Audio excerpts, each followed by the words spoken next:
First, obviously it was a great weekend for the Mountaineers. Big win, and had a lot of recruits there, which was really nice, and a lot of neat comments from them for those that were here for the first time in Morgantown. Now we got a big challenge this week on the road. Kansas has got a really talented team. Have had an open week, so they've got 2 weeks to prepare.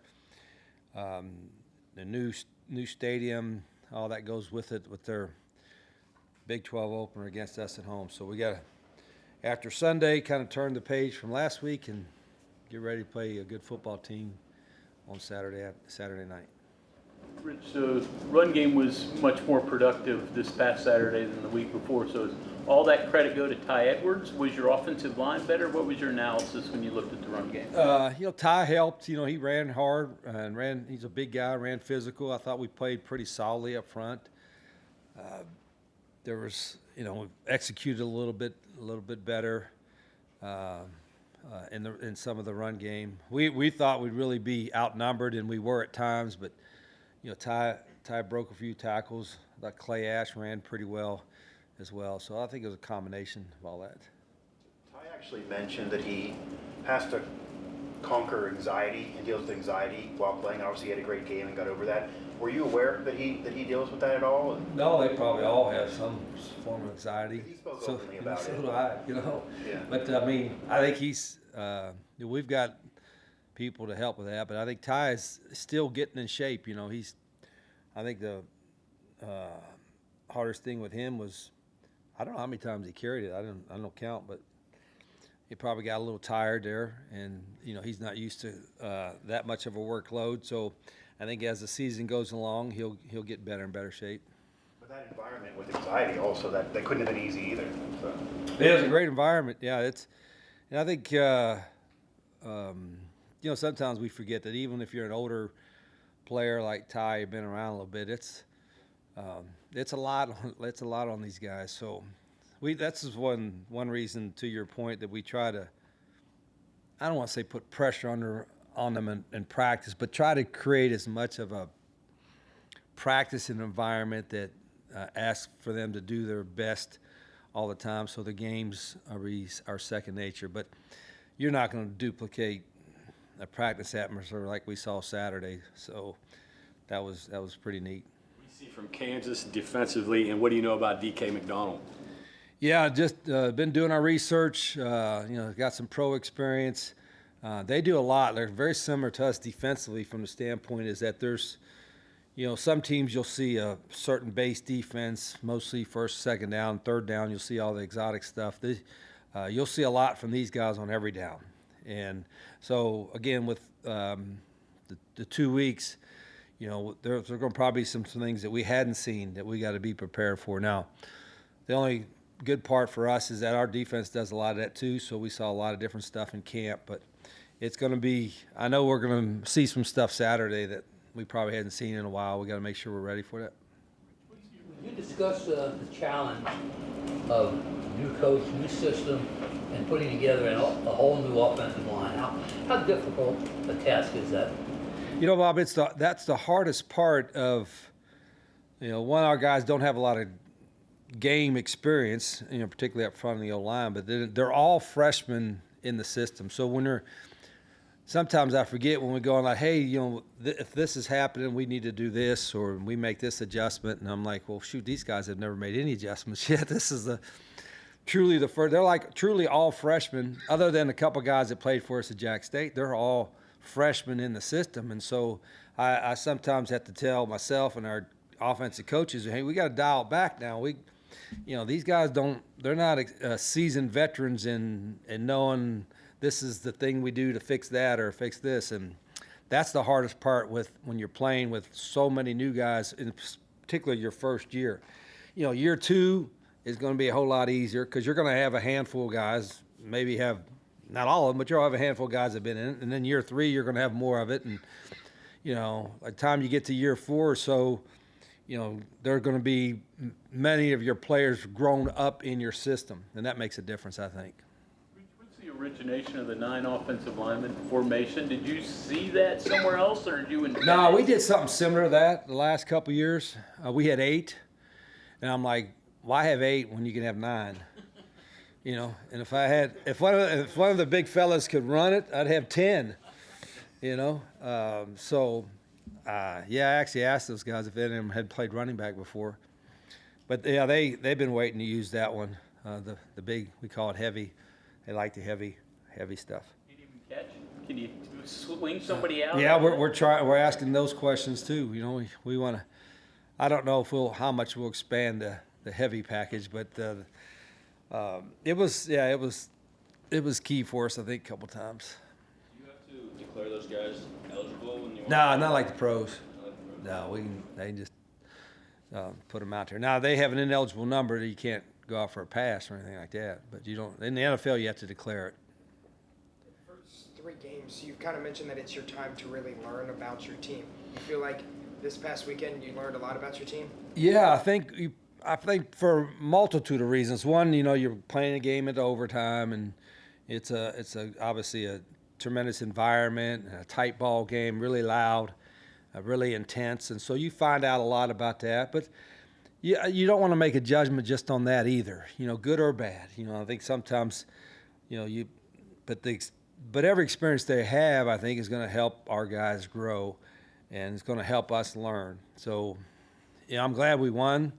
I'd rather learn from a win than from a loss, but you learn a lot from your losses too, and that's what we got to make sure. I got to make sure that we're prepared for that, because it's a long season. We're going to have a lot of tough ball games, and we got to try to learn as much as we can from about our guys every day. After the game and Nico's performance and leading the comeback, you called him a winner. You mentioned that Nico Marco was a winner. What does it mean to you, and what goes into a player just being a quote-unquote winner? Because people look at stats, analyze sports today with analytics, things like that. Yeah. Maybe the stats don't always line up that Nico's elite, but he has won a lot of games when he's been in there. Well, I just, from his attitude when, you know, typically, and I think I mentioned this after a game, when somebody's in there and then you take them out and put somebody else in, you know, they could go in the tank, or they could go and pout, or, you know, and not be engaged anymore in the game, whatever. And he didn't do that at all, of course. You know, he stayed engaged in the game, and when he got his opportunity to go back into the game, you know, he did a great job. So, you know, that tells you that he's made the right stuff. And other guys too. He wasn't the only guy we took out and put somebody else in. But the quarterback's the one you notice, right? So really proud how he stayed focused and made the most of his opportunity in the last 5 minutes. Rich, on the heavy stuff, it's not as simple as bringing in like the next 4 guys on the offensive line, is it? Because I think you moved Chemo to the backfield, but the 2 guys on the right were totally new, right? Yeah, I mean, we wanted Big Donovan, who's, like I said, you know, 2 hamburgers shy of 400. We wanted him to be in the lead spot, and Chemo's a really athletic guy, so he was playing in kind of the fullback position, I guess what you'd call it. So, but yeah, we may continue to look at different stuff with that. That was fun. And then when you're bringing in so many players in different levels of football, how do you account for levels of competition and when they translate? And then it also differs position to position too, I would guess. Well, I mean, the games aren't the first time these guys, if you're talking about guys that played at lower levels that playing here, the game's not the first time they've done that. They practice, you know, they practice, and, you know, for the first time from a guy that came from a Division II or 1AA school, maybe the first couple practices might seem a little fast for them, but if they're what we think they are, they'll adapt pretty quickly. And that's what the guys we have here. We have a handful of guys that were played at lower levels that adjusted pretty quickly. I had that, you know, last year. The best running back in Conference USA was a Division II guy that we had, and wound up running for well over 1,000 yards and being the first team all conference. So we make a judgment on that based on what we see, and we hope it matches up when they get here. And sometimes you miss, and sometimes you hit.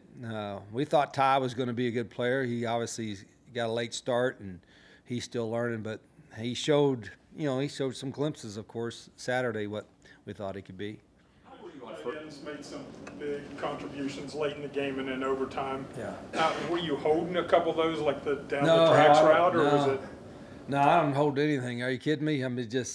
Sometimes it doesn't, pop up in my mind that quickly. But Grayson is like Grayson Barnes. He's kind of more. Oh, I don't say more. He's kind of hybrid wide receiver, tight end. Our tight ends aren't the biggest guys, but they're all really athletic and they all can run, and so that's why we play that 11 personnel, 80% of the time. And Grayson played really well. He's got great ball skills. And he's a tough blocker, too. And we ask a lot of our tight ends. How were you on first down? Was there improvement from the Ohio U game to the Pitt game? I don't know what our percentage was. You guys know, I'm not a big stat guy, but I didn't even realize we had 28 first downs. That seemed, 25 is always the mark. I didn't realize overtime. I guess we got a couple. So I didn't realize we were at that many. So we must have been better at getting on our first down plays to continue. And I think we played 90, and the other stat was 90, I think it was 97 plays we played on offense, which to me is, if you get to 100 snaps, you're having some tempo. And even with all the unfortunate injuries that they had, multiple times during the game, you still had, some, isn't that remarkable? They still had some tempo when you got to play 97 plays. Maybe that's why there were so many injuries. They had to play 97 plays. Were you confident Jamori is playing this week? Jamori Robinson, you'll see him in action this weekend. I know he's excited. He's been waiting a long time. What does he bring to the table, Rich? Well, we knew when we signed, he's an athletic guy. He's got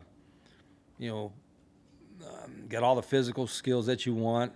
And we got to remember, he's like a freshman. This is his very first game and all that. And he's got to play within the system. But I'm sure he'll have a big week this week getting ready. Rich, what do you think of I don't think anybody's asked you this, but what do you think of the one transfer portal window, 10 days? Is that what you wanted? Yeah, I think it is a much better improvement. I think the portal, the two windows was too many, and then the length of the windows was too much, and it was really all coaches would, I think most of the coaches would tell you it was just crazy time. So I think shortening it, and it's getting closer to like the NFL free agent time period.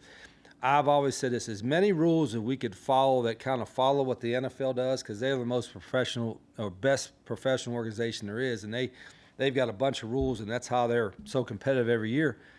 We need to follow that. And I think going to the one transfer portal window and concentrating that then is, that's not the only time you can sign them, but that's the only time you can get in, to me is going to make it a whole lot better from an organizational standpoint. What can you say about your defense? They put pressure on Eli Holstein. You kind of saw a different. Our Eli defense Holstein. from the start kept us in the game, with some turnovers and some stops against a pretty talented team, a pretty talented quarterback who can make a lot of throws, and we got enough pressure on them and it got them in some third and long situations, which is always good to have. So I thought our guys played really active, and we were down a couple guys too. We got the one targeting, and Chase was out, and so I love the way they battled. Speaking of Chase injuries, what's his status on those that missed, and Yeah, any new ones? Jacob Barrick is probably the new one we got concerned with. He got an ankle right there on toward the end of the game. Chase, we were hoping for him to be back. Preston Fox got hurt during the game, and he's kind of day-to-day right now. We'll wait and see what his situation is. You got some about Katzer. Yeah, Katzer is, I don't know if he'll be back yet total. We'll see what happens this week. What do you know about Daniels with Kansas? What does he do well? Yeah, he can run. He's really, you look at him, he's a well-built, strong-looking player, breaks a lot of tackles. You hate going against mobile quarterbacks like that. That's got experience. I mean, you could have the perfect defense call, and you got a guy right on him, and he shakes somebody or makes somebody miss and runs for a first down or extends a play, makes a big play. And so, that's the biggest concern you have when you play an athletic guy like that, is that you might have everything lined up right, but he makes a play and makes you look silly. So we got to be ready. He's more athletic than Holstein, but what can you take? Can you take anything from the performance against? I get, it is because he's so different than Holstein from the movement part and some of the stuff that they'll do with him, that it's not really apples and apples with that. Does Kansas have a little bit of a different offensive identity this year, given they don't have Devin Neal? I don't think so. No, they're still. I mean, they're very multiple offensively as well. I mean, they'll have some unbalanced stuff and some different stuff that we don't see. And again, the key for us is to be able to adjust early, because there'll be some stuff early in the game that they have not done this year or even last year because they have time to do it. So we've got to be really I think one of the key words is always going to be discipline, but we got to have great eye discipline, fundamental discipline, particularly in the early part of the game this weekend.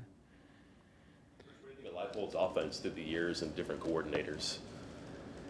What do I think of Yeah, it? it just looks like you're kind of an engineer. Yeah, he's, Lance is, kind of came up, we kind of came up the same way through the bus leagues, small schools, and sometimes it's like being a high school coach. You got to do what you could do and be a little bit more creative in ways. And he's always been creative in the way some of the stuff they've done offensively.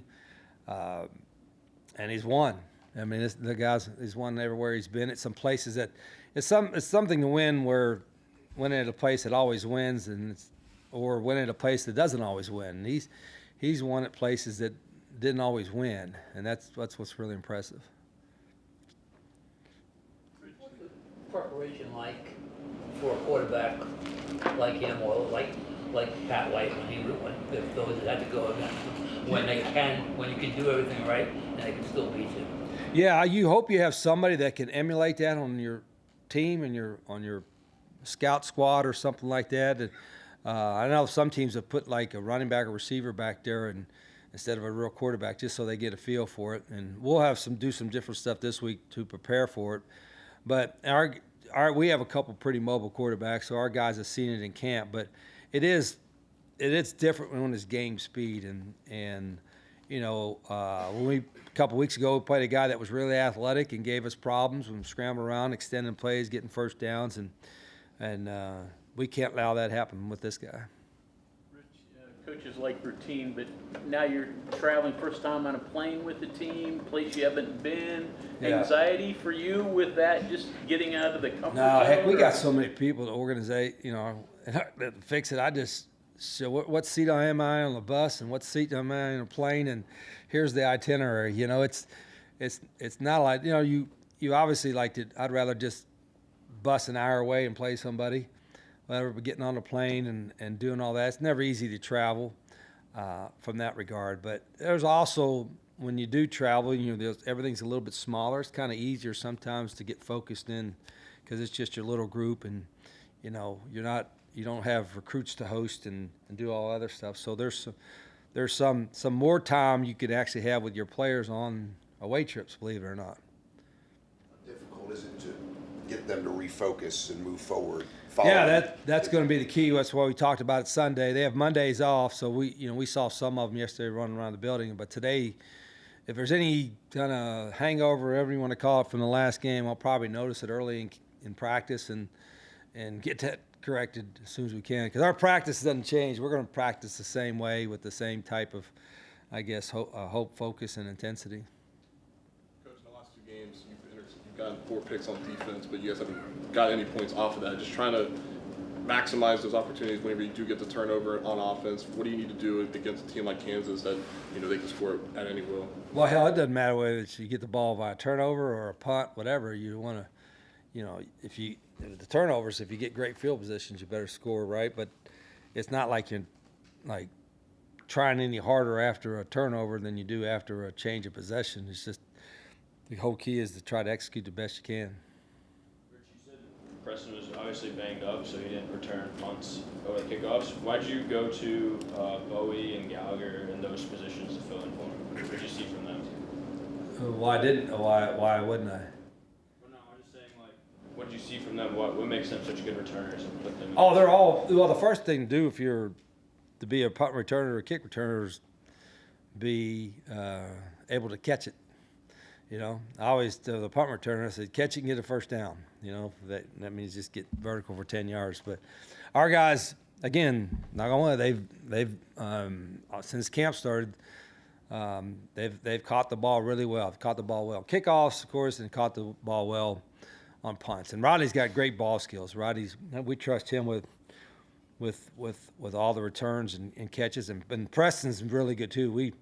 He's been phenomenal with our punt catches. So the first thing is trust the guys that can catch it, and then if they can make somebody miss, that's great. But we want to make sure we can catch the ball. According to what their notes, I guess their D-line is where the experience is. What do you see from their D-line? Yeah, really athletic up front. And their interior D-line we've been really impressive. Really been impressed with how active they are, athletic they are up front, and so that's a big concern for us, that we got to be able to handle their interior D-line because they can move. Okay, thank you, Coach. Okay.